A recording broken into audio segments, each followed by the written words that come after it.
lady who was driving it was honking and telling me, literally signaling with her hand, go, go, go. Of course I wasn't going to go. I wouldn't go, even if I could, but I wouldn't.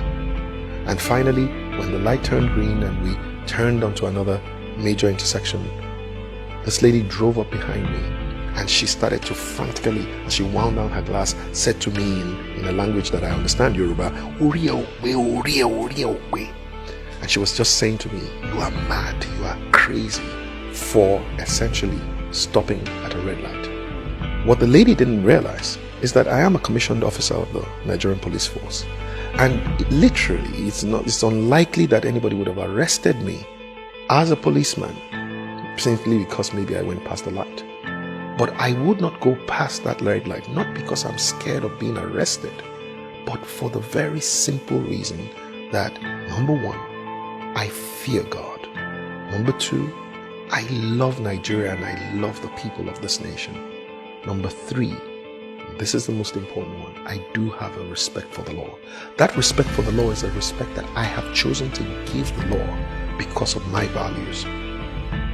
You see, the other thing that the lady did not realize was that as she was winding down her glass to tell me how crazy I was, she had wound down the glass, the rear glass, and two little beautiful girls were peeping their head out of this beautiful Jeep, looking at this man who their mom had just told was a madman for stopping at a red light. And you see, basically what had happened was they had just gone through their first driving lesson, 5-year-old and 8-year-old girl, and they just learned from their mom that anyone who stops at a red light is crazy. This is essentially how we have confused a generation. And I'm sure you know that there was a time when there was a generation that knew what was right from wrong and chose to do what was right. And somehow they passed on the wrong signal to the next generation. Once that generation got confused, they started to look at what was right and look at what was wrong and called what was wrong all right. You know, the word all right comes from two words, altered right. It used to be wrong, but somehow now it's altered right. It's all right. But guess what? We have now come to another generation, and I think they are the most confused. This is the generation that begins to think that what is wrong is right and what is right is wrong.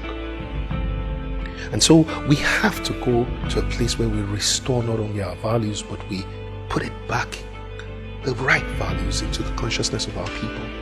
And the only way we can do so is each of us, especially you and I, choosing to be the ABCD of our values. In other words, first we have to be the advocates of our values.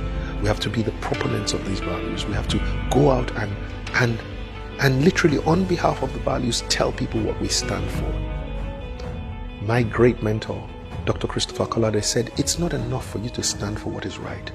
You must let people know what you stand for. But then, apart from being an advocate, we have to become believers and behavers of our values. In other words, don't just say what you believe, behave in accordance with your beliefs. And then there is C, be a champion for your values. Choose to make and convince other people what it is that you stand for. And the last one, be a defender for your values. You know, you have to defend your values. Every time your values are violated, stand up for your values. You're standing on a queue and somebody else wants to go past that queue, say something. Don't just say Nigerians.